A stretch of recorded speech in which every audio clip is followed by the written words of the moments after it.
Students आज के इस वीडियो में हम लोग जो हैं वो मिरर फॉर्मूले पर बेस्ड कुछ न्यूमेरिकल्स देखने वाले हैं। लास्ट वीडियो में मैंने आपको मिरर से ही संबंधित आपके पास मिरर फॉर्मूला बताया था, लीनियर मैग्निफिकेशन के बारे में बताया था।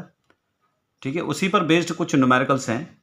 तो ये एक आपके पास न्यूमेरिकल सामने है आपके पास कि if an object is placed at 25 centimetre in front of A concave mirror of radius of curvature 20 centimetre, then find the nature, size and position of image and also find linear magnification। Class 10th level के questions हैं ये, और basic questions के तौर पे ये class 12th में भी पूछे जाते हैं। तो इसमें देखिए न्यूमेरिकल सॉल्व करते वक्त ये चीज़ ध्यान रखनी पड़ती है कि कहते हैं कि अगर क्वेश्चन आपको समझ में आ गया तो 50% डन हो गया।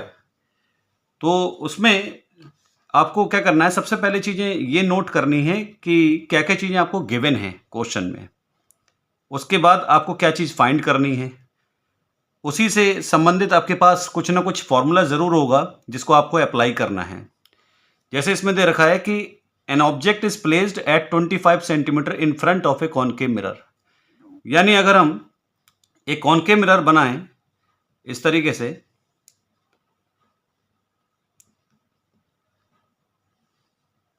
और इसमें पोल दिखा दें आपके पास, ये आपके पास फोकस है, एक रफ डायग्राम है ये आपके पास, और एक ये सेंटर पर कर्वेचर है।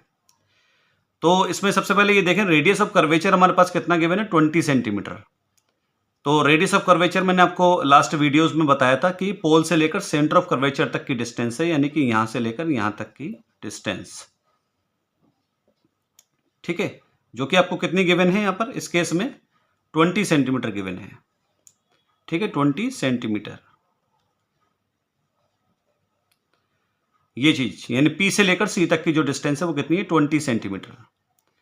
अब आपसे कह रहा है कि ऑब्जेक्ट जो है वो 25 सेंटीमीटर पे रखा गया है, तो इसका मतलब है कि सेंटर ऑफ कर्वेचर से पीछे रखा गया है, यहां कहीं रखा गया होगा इस तरीके से। तो जो हम लोगों ने लास्ट वीडियोस में डायग्राम देखे थे कॉनकेव मिरर के, कि when the object is placed beyond the centre of curvature, तो beyond the centre of curvature में अगर आपको याद हो तो नेचर कैसा होता था हमारे पास, रियल, इन्वर्टेड और डिमिनिश्ड इमेज बनती थी, छोटी इमेज बनती थी, डिमिनिश्ड, और इन फ्रंट बनती थी, इन front of the mirror, in front of the mirror. ठीक है ना, ये आपके पास नेचर, साइज एंड पोजीशन था। किस केस में, when the object is placed beyond centre of curvature. ये आपके पास ऑब्जेक्ट है, इसमें मैं पूरा डायग्राम नहीं बना रहा हूं, लास्ट वीडियोस में हम लोग बना चुके हैं इसका डायग्राम। तो हम ये देख रहे हैं कि इसमें जो ऑब्जेक्ट डिस्टेंस है वो आपके पास कितनी है, 25 सेंटीमीटर। ये आपके पास पोल से लेकर ऑब्जेक्ट तक की डिस्टेंस है। तो पोल से लेकर ऑब्जेक्ट तक की डिस्टेंस को हम किससे डिनोट करते हैं, यू से डिनोट करते हैं। ठीक, और लेफ्ट साइड में है ये, तो लेफ्ट साइड में हम क्या लेते हैं, साइन कन्वेंशन, माइनस में लेते हैं। तो यू हमने क्या लिया हुआ है, देखिए -25 सेंटीमीटर। रेडियस ऑफ कर्वेचर आपको 20 सेंटीमीटर गिवन है। तो इसमें हमने एक रिलेशन पढ़ा था, क्या रिलेशन था आपके पास, देख सकते हैं आप स्क्रीन पर, कि focal length radius of curvature की आधी होती है, r/2। तो रेडियस ऑफ कर्वेचर 20 है, तो 20/2 कितना हो गया, 10 सेंटीमीटर। और क्योंकि हम बात कर रहे हैं कॉनकेव मिरर की, तो साइन कन्वेंशन के हिसाब से कॉनकेव मिरर की फोकल लेंथ क्या होती है, हमेशा नेगेटिव होती है, इसलिए हम साइन कन्वेंशन अपने हिसाब से हमें लेना पड़ेगा, जो हमने पढ़ा है क्लास 10th में और 12th में। ठीक है, उसके हिसाब से हमें साइन कन्वेंशन खुद ब खुद लेना है, क्योंकि ये एक माइनस प्लस की गलती और पूरा क्वेश्चन आपका गलत। अब यहां पर हमें यू पता है और एफ पता है कॉनकेव मिरर के लिए। हमें क्या फाइंड करना है, पहले वी फाइंड करना है। ठीक है, यानी कि इमेज डिस्टेंस। तो हम क्या करेंगे, मिरर इक्वेशन का यूज करेंगे। मिरर इक्वेशन या मिरर फॉर्मूला एक ही बात होती है आपके पास। ठीक है, 1/f = 1/v + 1/u, राइट। तो इसको हम क्या लिख सकते हैं, 1/v = 1/f - 1/u। इस 1/u को अगर हम इधर लेके जाएंगे तो क्या हो जाएगा, आपके पास माइनस का हो जाएगा। 1/v = हम वैल्यू पुटअप कर रहे हैं यहां पर फोकस की और फोकल लेंथ की और ऑब्जेक्ट डिस्टेंस की। सो 1/-10 एंड -1/-25। तो ये माइनस और ये माइनस मिलकर क्या हो जाएगा, प्लस हो जाएगा आपके पास।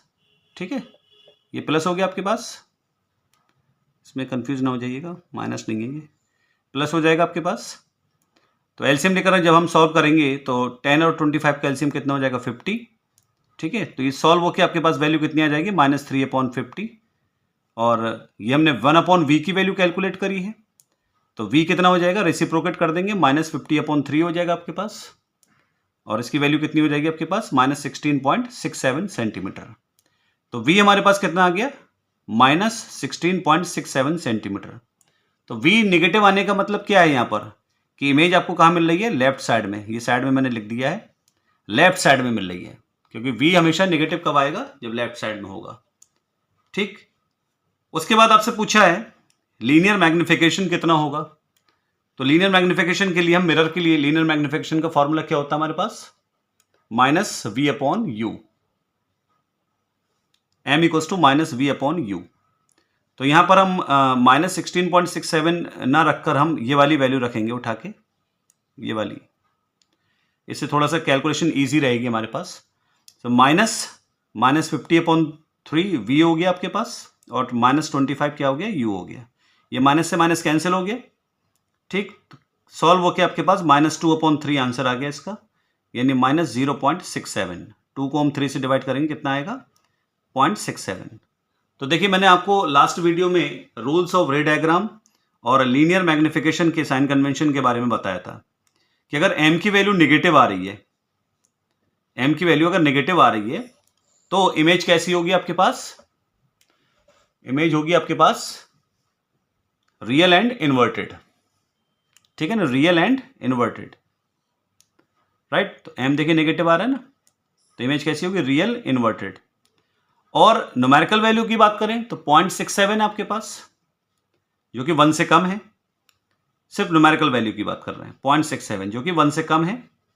तो इमेज कैसी हो जाएगी, डिमिनिश्ड, यानी छोटी हो जाएगी। ठीक है ना, साइन कन्वेंशन में बताया था मैंने आपको कि मॉड ऑफ m अगर 1 से लेस है तो इमेज क्या होगी, छोटी बनेगी ऑब्जेक्ट से।